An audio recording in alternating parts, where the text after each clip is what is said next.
नमस्कार दोस्तों, मैं हूं निरंजन कृष्णा और आप देख रहे हैं सब पर नजर।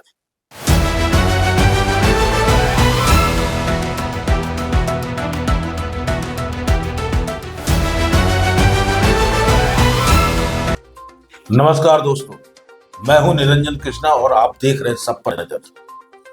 चुनावी माहौल है और माहौल अब गर्म हो चुका है। धीरे धीरे समय भी नजदीक आ रहा है। प्रत्याशियों के दिल में धड़कनें तेज हो रही है। जनता कंफ्यूजन पे कंफ्यूजन, यानी कि प्रत्याशी इतना अधिक प्रलोभन दे रहे हैं कि जनता ही कंफ्यूज हो रही कि आखिर मैं किसको वोट दूं।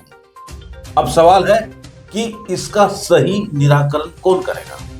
जनता करेगी या कोई समाज सेवी करेगा या कोई हितैषी करेगा? उसका सवाल, उस पे भी सवाल ही बना हुआ है। आइए, हमारे बीच में एक समाज सेवी हैं और आरजेडी के नेता भी हैं, हातिम अंसारी जी।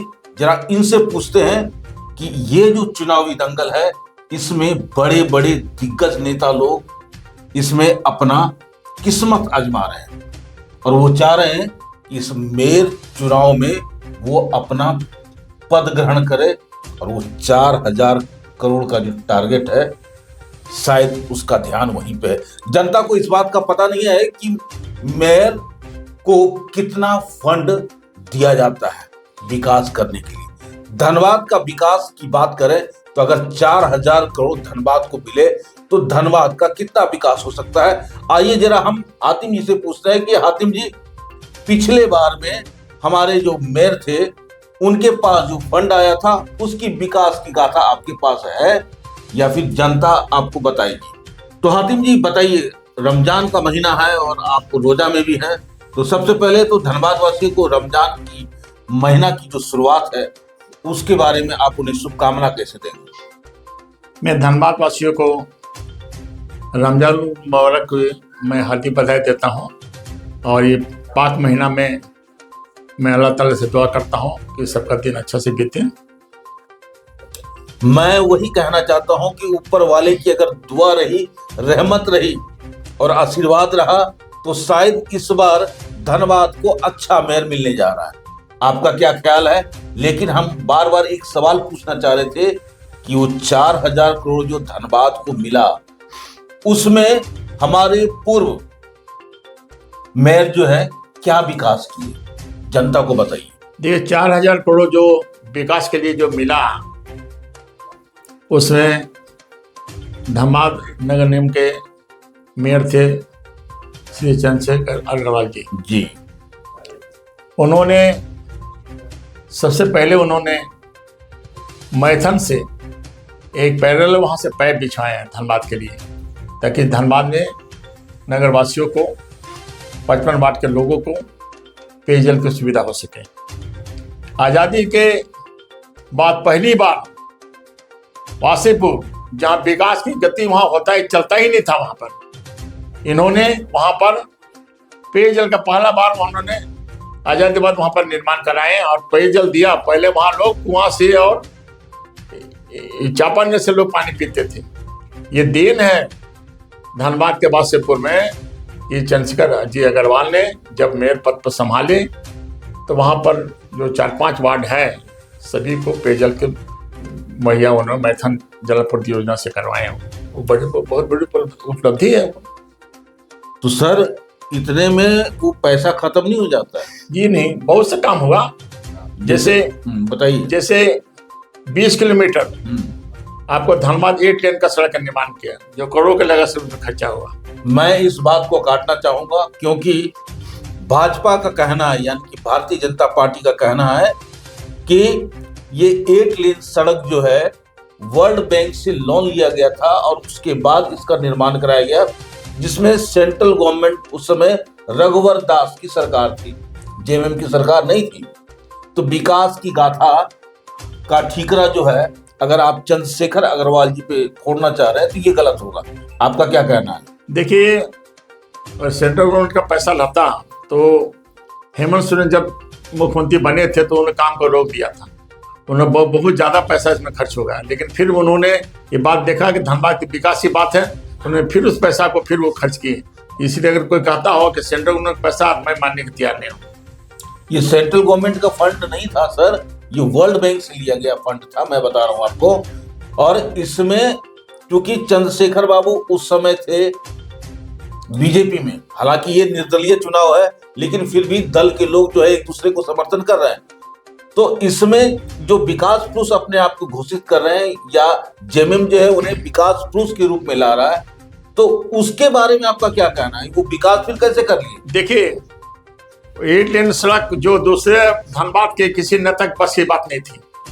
उन्होंने, उनका सोच था, उनका एक मिशन था, ध्येय था, उस आधार पे उन्होंने रघुवरदास से वो काम कराए, तो उनकी उपलब्धि है ना। ये उन्होंने अपनी उपलब्धि, अपना जो उनका ये है, जो अपने पद का गरिमा को उन्होंने आगे बढ़ाया, और जो नहीं हो सकता धनबाद वो भी काम करके दिखाए।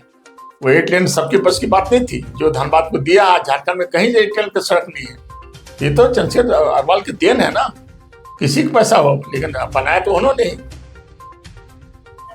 मतलब हर दल जो है अपना ठीकरा फोड़ रहा है। भारतीय जनता पार्टी कह रही है कि भाई मेरे कार्यकाल में बना तो विकास तो हमने किया, फिर जेएमएम इस बात को क्यों ला रही उठा करके? नहीं, वो तो मेयर साहब जो काम किए हैं, दूसरा नेता हो सकता था क्या? वो तो सिर्फ उन्हीं को जाएगा। आप इधर आइए, गोल गुराम में जो 1 किलोमीटर के रेडियस में जो उन्होंने बनाया है, पार्क बनाया है, जॉगिंग बनाया है, वो टेनिस टेबल का बनाया है, फुटबॉल का जो बनाया है, वॉलीबॉल का जो बनाया है, वो देखने लायक है। और राष्ट्रीय स्तर का उसमें काम हुआ है। इस दूसरा बस की बात थी क्या? इससे पहले 3 दिन दी थी, कहाँ विकास हुआ था? तो सोच उनका एक अच्छा था, और वो सिविल इंजीनियर है, बीटेक है, तो पढ़ने का आदमी है, तो निश्चित रूप से धनबाद विकास के लिए वो उन्होंने काम किया, तभी हम लोग उसको विकास बोलते हैं। सर, मैं आपकी इस बात पे एक सवाल करना चाहूंगा कि आप बोले कि वो सिविल इंजीनियर है और बीटेक है। धनबाद में बहुत सारे महापौर प्रत्याशी हैं जो पढ़े लिखे हैं, अनुभवी हैं। अब ये बताइए कि उसमें आपको कौन पसंद है? चंद्रशेखर बाबू ही पसंद है, ऐसा क्यों? देख, चंद्रशेखर बाबू इसलिए पसंद है कि वो एकदम स्ट्रेट लाइन में वो काम करते हैं, किसी पैरवी नहीं सुनते हैं, जो होना चाहिए धरातल पर काम उतारते हैं वो। जैसे हम आपको बोलना चाहेंगे कि बेकार बांध जो तालाब था, उससे पहले भी तो यहाँ पर था, नगर पालिका था, दूसरे लोग भी मेयर थे यहाँ पर, तो चाहते हैं तो धनबाद बेकार बांध तस्वीर कर सकते थे। गंदा पानी को अलग से सीवरेज नाला निर्माण करके निकाल सकते, गंदा पानी को तो कोई निकाला नहीं। उनके दिमाग में ये बात आई कि हम जब पढ़े लिखे हैं, इंजीनियर हैं, तो कुछ हम कर सकते हैं, एक नया चीज धनबाद को हम दे सकते हैं। तो उन्होंने जेल का जो पानी, जो गंदा पानी, शहर का जो गंदा पानी जो बहता था, जो तालाब में जाता था, उसके लिए उन्होंने वाटर ट्रीटमेंट प्लांट वहाँ बैठाया, जो आप देख सकते हैं। वो ट्रीटमेंट प्लांट बैठाने के बाद पानी को स्वच्छ हुआ, वो स्वच्छ पानी को फिर तब बेकार बांध में छोड़ा जाता है। और उसके ऊपर भी इतना मनोरम पार्क बनाया है कि आज शाम लोग घूमने के लिए जाते हैं और लगता है कि धनबाद कुछ है, तो उनकी देन है। इसलिए मैं चाहता हूँ कि इनको छोड़ के दूसरा पर हम लोग तो भरोसा नहीं है। हमको लगता है कि चंद्रशेखर बाबू सिर्फ जो है धनबाद शहर को टच किए हैं। झरिया का विकास नहीं हुआ है, कतरास का विकास नहीं हुआ है। झरिया में पानी और कतरास में पानी की जो किल्लतें हैं वो अभी तक दूर नहीं हुई है। तो वो पैसा फिर कहाँ गया? आखिर वो फंड का इस्तेमाल वहां भी तो होना चाहिए।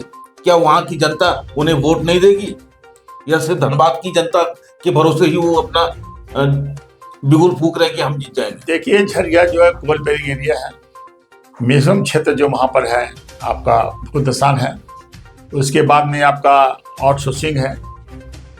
ज़्यादातर वहाँ मजदूर जो वहाँ पर काम करने वाले लोग वहाँ से पलायन हो चुका है। तो जहाँ जहाँ जो फायर एरिया नहीं है वहाँ पर तो विकास का काम तो हुआ ही है, नाला तो बना ही है, सड़कें तो बनी ही है। लेकिन जहाँ फायर एरिया है, जहाँ पीएसएल का नोटिफिकेशन नहीं मिला, वहाँ पर काम नहीं हो सकता है, और कोई नहीं करता, राज्य सरकार भी नहीं कर रही है। लेकिन काम तो हुआ है, बनेर मैदान में काम हुआ है, नाला निर्माण तो आपको डीवाडीम भी हुआ है, बरहरीम भी हुआ है, आपको जावाडोम भी हुआ है, रमजानपुर में भी हुआ, सब जगह तो काम हुआ ही है। जो कोल बेरिंग एरिया जहाँ भूत असर जहाँ अग्नि प्रभावित थे वहाँ पर काम संभव नहीं है, वो कोई एनओसी उसको देगा भी नहीं। तो काम तो झरिया में हुआ ही है, पानी भी आया। आप झरिया की बात करें, कभी कतरास गए? कतरास में जाके देखिए पानी का क्या किल्लत है। पानी की वजह से आदमी लोग लगातार 25 साल से प्रलोभन दे करके कि इस बार मैं आपको पानी की व्यवस्था दूंगा, और जनता लोग उसी को वोटिंग कर देती है, वोट दे देती है। अब आप बताइए, आखिर जब कतरास आपका नगर निगम क्षेत्र में है तो फिर कतरास को ध्यान क्यों नहीं दिया गया? देखिए, उसके लिए भी प्लान बना है और काम भी हुआ है। मैं बता देता हूँ कि दामोदर नदी में वाटर ट्रीटमेंट प्लान बैठा, पुटकी में उसका वहाँ पर बड़े बड़े जल मीनार बनाए गए हैं, पुटकी बनाया गया है। आपको धनबाद में आपका ये है, वहाँ पर प्रोजेक्ट है, मैं ठीक से नाम नहीं याद आ रहा, देखो सब जगह बड़े बड़े जल मीनार बने हैं। और वहाँ से पानी का जो पाइपलाइन बिछा है, चाहे एल&टी बिछा हो, चाहे धनबाद नगर निगम बिछाओ, बिछा कर तो कतरास ले गया है, और कतरास में 2 तक पानी आता है। वहाँ पर अब तो चाची का ही पानी आता है, कतरास में आता है, तो वहाँ जल पूर्ति तो अब लगभग सब जगह हो चुका है। अब कोई ऐसा किल्लत तो है नहीं वहाँ पर, वो तो जांच कर सकते हैं। मैं सर आपको, अगर आपको कहूँ कि जा करके एक बार कतरास का मुआयना कीजिए, तब आपको हकीकत ग्राउंड लेवल पे आपको समझ में आएगा कि वहाँ क्या विकास हुआ और पानी का वहाँ पे जनता कितना त्राहिमाम है आज की डेट में भी।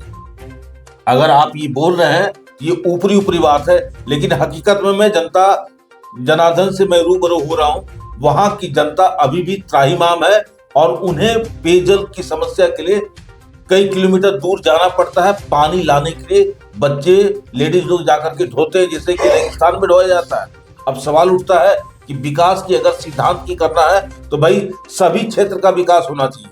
ऐसा नहीं कि सिर्फ धनबाद सिटी को कर दिया, हम दिखा दिए तो हमारा विकास हो गया। अभी आने वाला चुनाव में जो भी प्रत्याशी अपना जो एजेंडा लेके आए, अब सवाल है कि धनबाद ऐसा संकरित जगह है जहां पे आप विकास की गाथा लिखने में थोड़ा सा वक्त लगेगा। अभी तो यहाँ सबसे बड़ी समस्या आपकी जाम की है। जो पानी वाला बोला उसमें बोलना चाहूंगा जी, बोलिए। कि कतरास में आपका 1 से लेकर 8 वार्ड तक हम लोग का है वहाँ पर जी, 8 वार्ड वहाँ पर है। तो मैं देखा हूँ कि आपका लोहियाबाद हो, चाहे कनकनी हो, चाहे वो बांचौड़ा हो, चाहे वो आपका 22-12 हो, चाहे वो आपका भदीचाक हो, ये सब इलाका ये भी और सूचना प्रभावित क्षेत्र है। मैक्सिमम क्षेत्र में कोयला वहाँ पर निकासी चल रहा है, एकदम मरुभूमि बन चुका है क्षेत्र में। जहाँ जहाँ पानी का पाइपलाइन बिछाना संभव बिछाया गया है और तुपचाजी पानी वहाँ पर सप्लाई होता है। मैं कल ही वहाँ का दौरा किया हूँ, देखा हूँ पानी का दिक्कत वहाँ पर नहीं है। अब रहा कि कहीं की पानी और सूची जो कंपनियां जो उत्खनन कर रही है, तो कहीं की पाइपलाइन कबड़ गया, तो सब काम चल रहा है। हम तो देखा हूँ कि पानी कहीं औरतें लोग या हमारी माँ बहनों लोग माथा पे बाल्टी लेकर या डीची लेकर, तो पानी आजकल तो वहाँ भरने जाता नहीं है, सबको नल मिलता है, सुबह शाम पानी सप्लाई होता है। छाताबाद में मैं देखा हूँ वहाँ सुबह शाम पानी सप्लाई होता है। तो ये बात को मैं काटता हूँ कि पानी आपूर्ति वहाँ बिल्कुल सही ढंग से हो रहा है, सुचारू रूप से हो रहा है। और 2 तरह पानी वहाँ मिलता है, एक तो चाचे से मिलता है जो मॉडल सप्लाई देती है, और एक नगर निगम जो है वो देती है, जो दामोदर नदी से देती है पानी। तो जनता जनार्दन को ये आश्वासन तो मिल ही चुका हुआ कि अब आपको पानी मिलने लगा है। अब रही बात, अगर आपको नहीं मिल रहा है तो आप जो है दोषारोपण नहीं कर सकते हैं, क्योंकि यहाँ पे कहा जा रहा है कि आपको 2 जगह से पानी का सप्लाई वाटर मिल रहा है, एक माडा के थ्रू आपका दामोदर नदी से, और दूसरा जो है आपका तोपचाची झील का पानी भी आपको मिल रहा है। लेकिन सवाल है कि फिर भी वहां पे पानी का किल्लत है जो अभी तक पूरा नहीं हुआ। अब रही बात, सबसे जो अहम मुद्दा है जो उसको सबसे पहले दूर करना चाहिए था, वो है आपका ट्रैफिक की व्यवस्था एकदम चरमराई हुई है और उसका कोई हिसाब नहीं है, कोई सिस्टम नहीं है। धनबाद में ट्रैफिक की कोई सिस्टम नहीं है। आपका क्या कहना है? जबकि ट्रैफिक, ठीक है आप बोलिए ये ट्रैफिक डिपार्टमेंट का काम है, लेकिन आखिर ये तो सिटी जो है, शहर जो है आपका आता है धनबाद नगर निगम में, तो नगर निगम क्षेत्र में फिर मेयर का रोल क्या है? मैं उसको बोलना चाहूंगा कि धनबाद की सड़कें जितना चौड़ा होने चाहिए उतना नहीं है। अगर सड़क को चौड़ा किया गया है तो फुटपाथ को ही सड़क में तब्दील किया गया है। सड़क तो बन गई, दागी डिवाइडर दे दिया गया, सादा लेन का वो लाइन भी दे दिया गया, लेकिन क्या है कि जो अतिक्रमणकारी लोग हैं वो सड़क के आधा सड़क को लोग छेक लेते हैं, मोटरसाइकिल स्टैंड बना लेते हैं, ठेला लगाते हैं, पंचा लगा लेते हैं, दुकानें बैठा देती है। तो सड़क उसके चलते जाम होता है। निगम तो इधर कार्रवाई कर रही है लगातार। सर जी, निगम की कार्रवाई की मैं अगर आपको बता दूं, अभी भी आप देखिएगा कि लगभग हर दोनों तरफ में जो है सब्जी मंडी से लेकर के ठेला वगैरह सब लगा रहता है कंटिन्यूटी में। नगर निगम और जो ठेला वाले लोग, उन लोग के बीच में धर्म युद्ध हमको लगता है कि 10 साल से लगातार चल रहा है। देखिए, आखिर उसका निराकरण अभी तक क्यों नहीं हुआ? देखिए 6 साल तो इधर, ठीक है 6 साल की मैं बात 6 साल तो यहाँ चुनाव हुआ नहीं है, नहीं हुआ। अभी वहां पर नौकरशाह लोग हावी हैं, IAS अफसर लोग यहाँ पर भी लोग चला रहे हैं। तो कहना मेरा ये है कि जब फिर से चुनाव जब हो रहा है तो मेयर जो भी बनेंगे, मैं तो चाहता हूँ कि फिर सेंसेसी आवे मैदान में हैं ही और वो चुनाव जीत के आएंगे। तो हम निश्चित रूप से हम लोग बात करेंगे कि धनबाद में जो सड़क जाम जो है उसको निजात दिलावें, और जो लोग ठेला खुमचा जो सड़क के किनारे जो बैठे हुए हैं वो लोग कहीं से बेकाल्पनिक व्यवस्था होना चाहिए। कहीं वो लोग कहीं पर सरकारी जमीन जो है तो वेडिंग जोन बना दिया जाए, या सरकारी जमीन कुछ पड़ती है तो वहाँ पर दुकानें बना दिया जाए, उन लोग उसको अलॉटमेंट कर दिया जाए, तो बहुत हद तक की जो बेरोजगारी और सड़क जाम जो निजात उसमें मिलेगा। चलिए, यानी कि आपका जो मन, आपने जो मन बनाया है, आप हर हाल में चंद्रशेखर अग्रवाल जी को समर्थन देना चाहते हैं? जरूर देना चाहेंगे। इसलिए उन्होंने जो धनबाद में जो सिटी, धनबाद में जो उन्होंने बिरसा मुंडा पार्क में एक अच्छा रूप देने का काम किया है, और वहाँ पर देखिएगा जाएगा तबीयत खुश हो जाएगी। आप लुइस सर्कल रोड देखिए, जो जिसमें SNT कॉलेज है, कमांड बिल्डिंग है, रोड में जो छोटा छोटा पार्क में तब्दील हो गया है। कहीं की वेस्ट मटेरियल जैसे कहीं हाथी बनाया गया है, कहीं घोड़ा बनाया गया है, कहीं मोर बनाया गया है, कहीं सैनिक बनाया गया है। ये सब देख करके लगता है कि हम लोग धनबाद से बाहर हैं, ऐसा लगता है। ये सब बड़े बड़े सिटी मिलता था, ये उन्होंने इस धनबाद में मेयर साहब जो चंद्रशेखर अग्रवाल जी जब बने, इसको मूर्त रूप देने का काम किया, जो धनबाद को एक सौंदर्य वातावरण में धनबाद को बनाने का काम किया है। तो हम लोग देख रहे हैं, तो हम लोग यही चाहेंगे कि धनबाद फिर इनको एक मौका मिले, और फिर धनबाद में जो अधूरा काम इनका रह गया उसको पूरा करेंगे। चलिए, बहुत बहुत धन्यवाद आपका। तो आपने देखा कि हातिम अंसारी जी का सीधा कहना है कि वो अब दोबारा चाहते हैं कि चंद्रशेखर अग्रवाल जी मेयर बने, क्योंकि उनके पास अनुभव है, विजन है, और उन्होंने धनबाद का विकास का कार्य किया है, और धनबाद की जनता इस चीज को देखी है। लेकिन सवाल है कि कितना देखी है और कितना विकास हुआ है, ये जनता जनार्दन तय करेगी। लेकिन अभी भी जो घोटाले की बात याद करते हैं कि अभी भी 200 करोड़ का जो घोटाला का जो मामला है वो अभी भी लंबित है। उसके बारे में आपका क्या कहना है? देखिए, लोग तो किसी पर आरोप लगाते रहते हैं, वो सब मामला चलते रहते, जांच तो चल रहा है। जब जांच होगा तो दूध का दूध पानी हो जाएगा। उन्होंने काम किया है, कोई भी आदमी जो काम करता है, बढ़िया काम करता है, धरातल जब विकास का काम करता है, उस पर लाछन लगाया ही जाता है। तो लाछन तो लगते रहते हैं, लेकिन उन्होंने जो काम किया है वो देखने लायक है। तो धनबाद की जनता देखेगी और देख रही है। अगर वो गौरव जाते हैं, निश्चित से लोग कहते हैं कि शेखर अग्रवाल को हम लोग वोट देंगे। अगर वो बिरसा मुंडा पार्क जाते हैं, देखते हैं, तो बोलते हैं कि हम निश्चित रूप से हम लोग अग्रवाल को वोट दें। वो लोग देखा भी नहीं है, उससे भेंट भी करनी है, लेकिन जो अंदर से जो करंट चल रहा है ना, सब लोग बोल रहे हैं हमको देंगे। इसे घोटाला की जो जहाँ तक बात है, ये तो आता जाता आरोप तो प्रत्यारोप तो लगता ही रहता है, लेकिन जांच होने के बाद में दूध पानी हो जाएगा। चलिए, बहुत बहुत धन्यवाद आपका। तो आपने देखा कि चंद्रशेखर अग्रवाल जी के ऊपर आरोप प्रत्यारोप जो लग रहे हैं, ये शायद एक चुनावी मुद्दा हो सकता है, मगर एक से एक दिग्गज लोग भी खड़े हैं। अब यहाँ पे चुनाव में शायद समीकरण यानी कि पोल जो है, 2 जगह पोलिंग का संभावना बढ़ते जा रहा है। यानी कि जिसके पास बूथ होगा और जिसके पास यूथ होगा, वही इस चुनाव में विजयी होगा। बहरहाल जनता बूथ को समर्थन देगी या यूथ को समर्थन देगी या विकास को समर्थन देगी, ये अब जनता ही तय करेगी। आप देख रहे हैं सब पर नजर। धन्यवाद।